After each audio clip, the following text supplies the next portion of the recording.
It's important to remember that when you are looking at radioactive dating, that there is a pattern to how all of this works.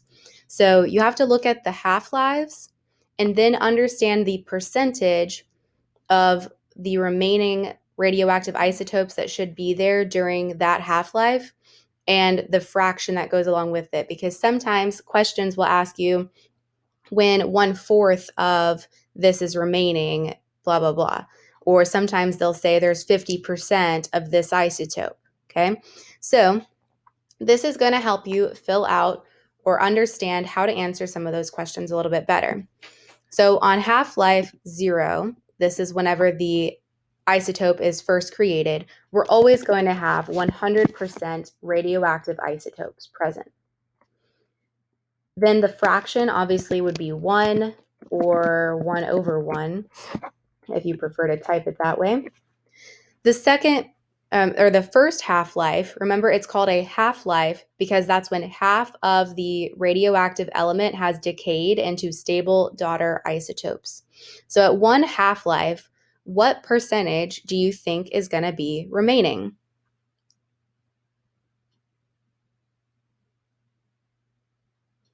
If you said 50%, you would be correct. And 50%, as we should know, would be 1/2.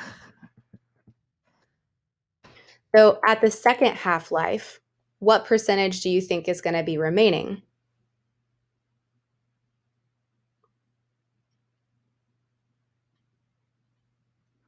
So you should have cut 50% in half. So divide 50 by 2, and that's going to give you 25%. So our class data is actually kind of accurate. And then the fraction for 25% is 1/4. So for the third half-life, what percentage of radioactive isotopes should be remaining?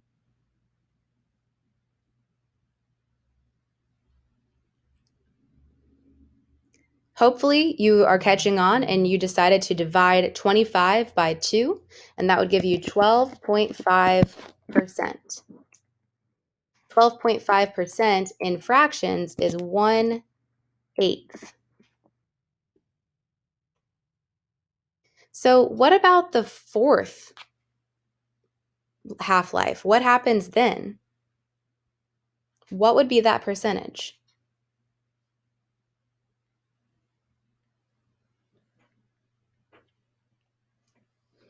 If you said 6.25%, you are correct. That's half of 12.5%. And in terms of fractions, that's going to be 1/16. So on the fifth half-life, what would the percentage be there? It's fine for you to use a calculator. You should have gotten 3.125%, and the fraction is going to be 1/32. But don't worry, they're probably never going to ask you beyond 2 or 3 half-lives in any question you're going to be asked. So next, we have two different examples, and we're adding years into the equation. So the half-life is on the left. Then you have the age, the remaining parent isotopes, and the percentage or fraction. So we're looking at manganesium or iminimium. There we go, iminimium. It's a made-up element.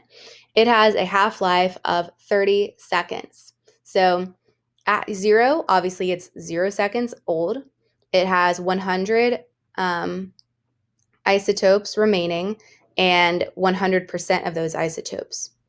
At the first half-life, it's 30 seconds. You're 30 seconds old, and it should have 50 remaining isotopes and 50% remaining. I'm going to let you do the rest of that one whenever we're finished here. But you should be able to easily come through each time. You have to add the number of years or the half-life. So I'll give you one more. So 30 seconds times 2. So that the half-life age times 2 is going to be 60 seconds.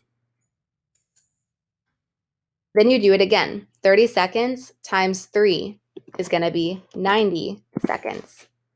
And 30 seconds times 4 is 120.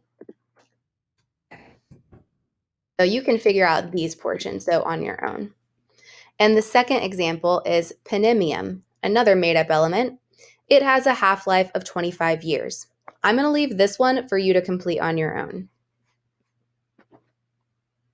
If you understand these topics here, you'll be fine on any text question that you're given because this is pretty much all they ever ask.